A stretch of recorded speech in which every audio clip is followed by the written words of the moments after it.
Salut și bine v-am găsit la un nou episod. Astăzi suntem tot la munte, numai că a doua zi și cred că ultima. Și suntem la munte și pe aici sunt mulți prin jur pe aici. Suntem la Poltimiș sau cum se numea. Da? Și o să mergem pe aici. Haide, nu mergem.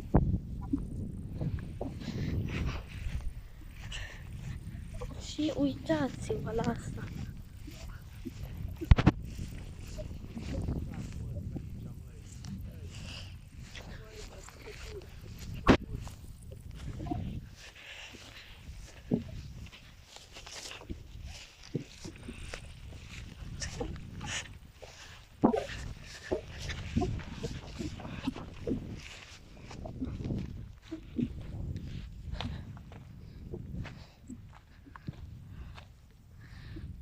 Mă întreb ce e acolo.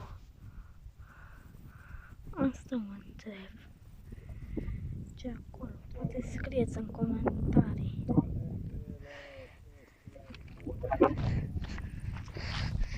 Și o să ne ducem aici.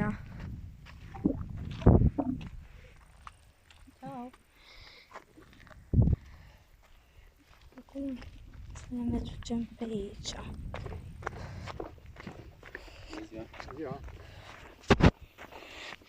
Și acum o să mergem în față și o să ne căutăm